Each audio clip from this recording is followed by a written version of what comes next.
those have oil in them that it's just incredible how they burn. They're like matchsticks. There's an aerial view, Eric. Yeah. You can't see it, but we've got an aerial view of that whole complex there. Well, I'd say we're surrounded on 3 sides by fire from this property here. And firefighters still waiting to spray water. They're conserving their water as best they can.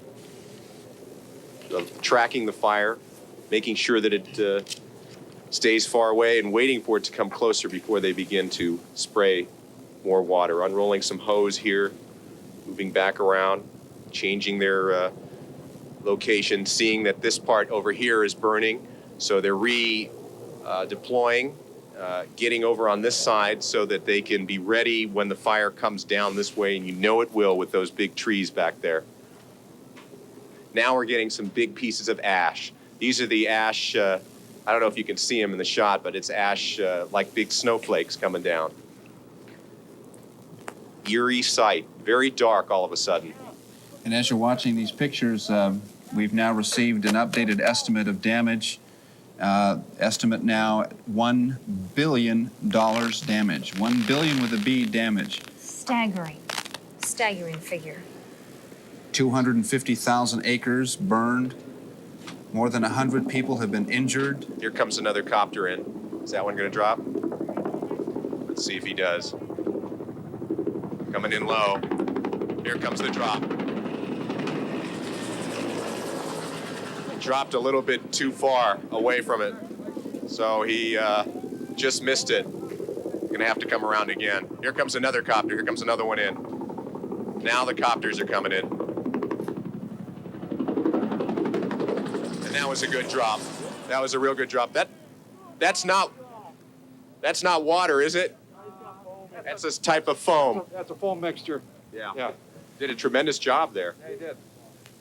Yeah, sometimes they don't hit it right on the target. Then the second one comes in, and the second one hit pretty well. There at the bottom of your screen, you can see from Skycam 5. You can just see how hot it is. It's unbelievable. Yeah. Graphs and everything. That's why you get on these fixed wing. You get a bird dog plane coming in with them to guide the way in through the smoke. And there's a spotter for the helicopters that you're talking about? there's a spotter for all the fixed wing. Uh-huh. And they call it a bird dog, and he comes in, bird dogs everything, and they follow him right in. But with the helicopters, it's kind of hit or miss, I guess, huh? Right. The guys usually try to circle around prior. They try to circle around prior to their drop, take a look, and then come on in and make their drop. But it's tough with all the wind currents that are created by the fire itself, the smoke. It's difficult to get in here and make a drop when you got heavy smoke like this. Yeah, absolutely. Very difficult job. Okay, let's look over to the right on that ridge again. Look at how those flames are going. Those are not stopping, coming closer and closer here. We're just waiting and watching. That's what these firefighters are doing on this house, which happens to be in a good location from the standpoint that it's on a ridge that has about 180-degree view. So these people the firefighters can just sit up here, and the fire's not going to come up here without them seeing it. They've got a really good sort of panoramic view of it, and that's an advantage with this particular property. 45 minutes ago, you were lounging, Eric. Yeah, I and the firefighters, all of us were having a nice leisurely conversation, but it just exploded. I mean, that was about as graphic as you can get in terms of showing you. And even by the time you came to us, it had already exploded. I mean, it happened seconds before. Now we're getting one of the Chinook helicopters coming in, and there's one of those. It's coming right behind that column of smoke over there. It's hard to see, but it's a Chinook carrying a bucket, the same ones that we saw getting water from the ocean earlier. Let's see where it went. He's gonna drop about. What are you saying? He's dropping 3,000 gallons of water in that bucket right there. All right, we can hear him at least. There he is. Here he comes with the bucket. He's dropping it over that edge that we showed you. It's a long way. We're actually a ways from the ocean, so he's flown a long way. It's going to be a long way before he can get back to refill. Well, there we see the fire through the smoke. Yeah, and there's a lot of it. Now it is getting really close. I don't think they can wait a whole lot longer here. They've got a little tornado here going. They're gonna have to spray this down real soon. They're gonna open up. Listen in.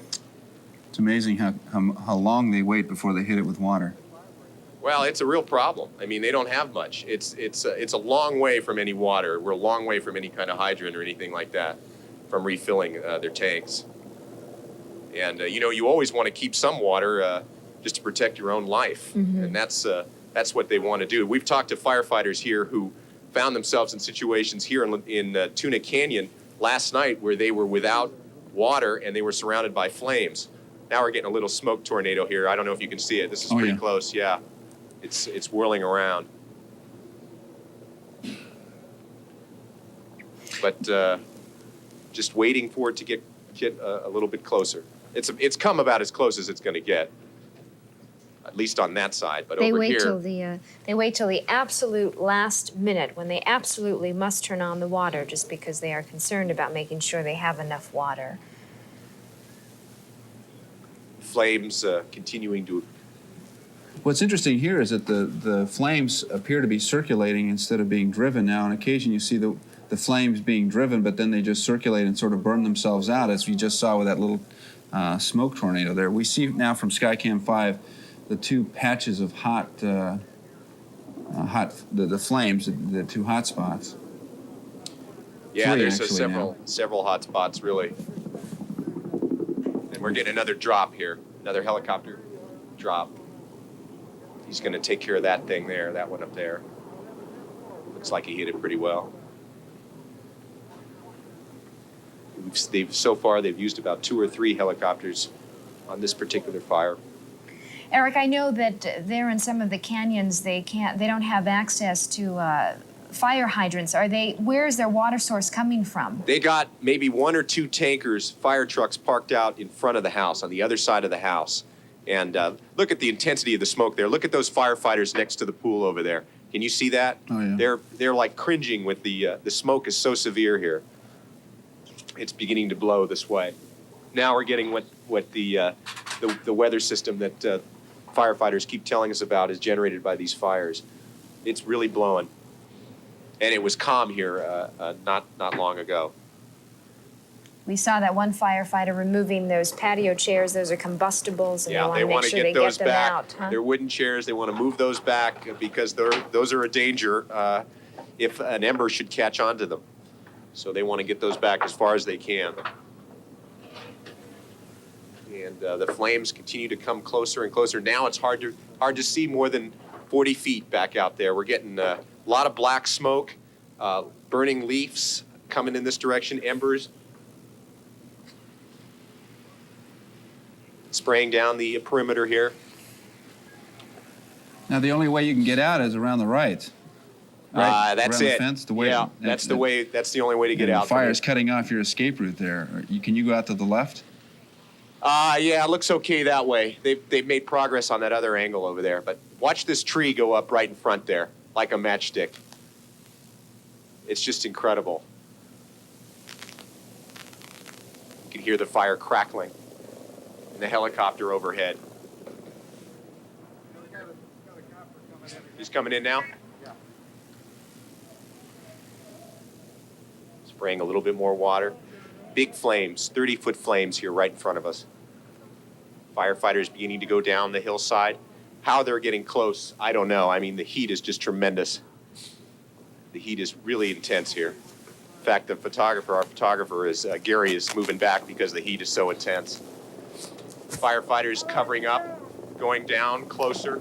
Here comes the helicopter in, right on top of us.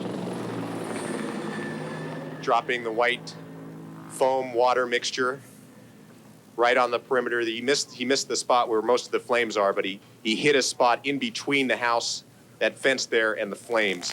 So that was a good spot to hit. Stop the advance of this thing.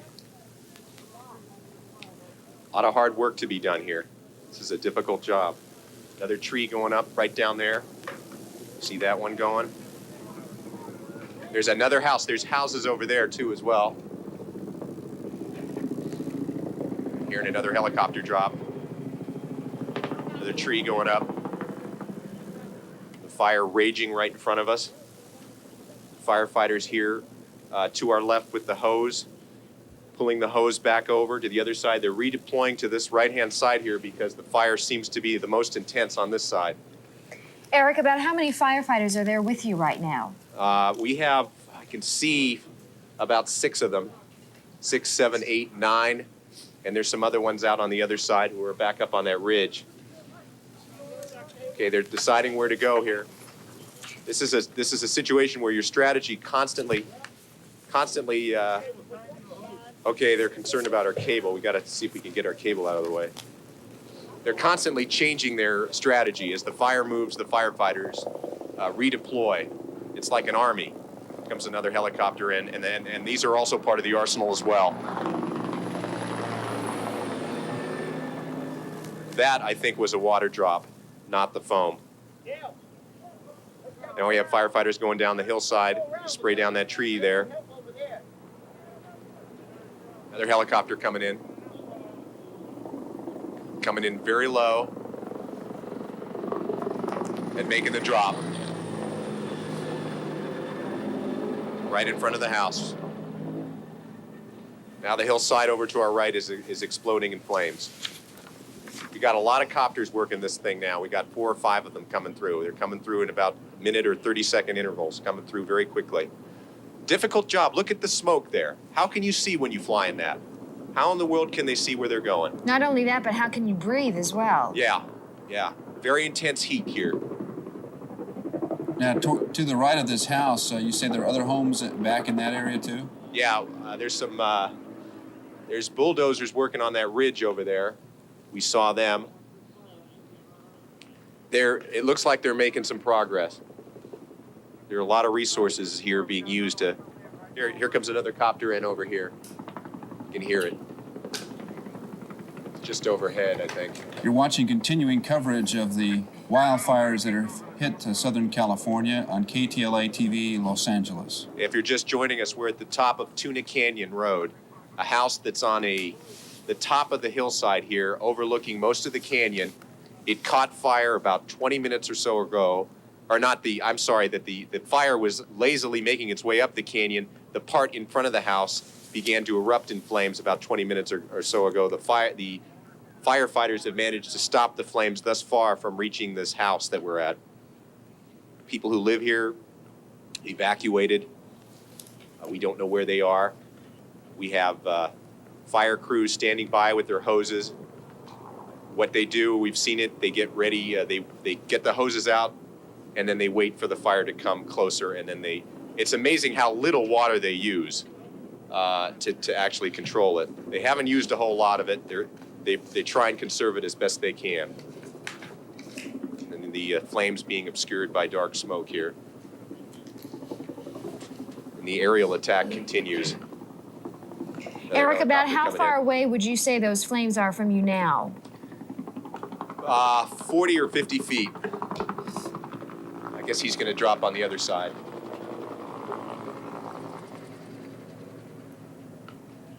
Okay. Yeah, the firefighters have gone over. Maybe we can move over here. I don't know if we can come back over here. Down here, there are some homes over here on this side. Let's move over this way if we can. You can see there's another house down here, so they're also very concerned about that house there. Mm-hmm. And there's some other ones back into that on top of that ridge there too. So I think they're maybe making some drops over there as well. And that's in the middle of some trees. Yeah, that's something that they really have to be concerned about. You see there's some firefighters. We'll show you after this drop. See, they're making a drop over there trying to stop it on that edge. But down here in front of Gary, if you go down, see how they're going down this hillside here? They're going down with hoses, dragging them down to that point. They're going to do the same thing that they did at this property, at that one as well.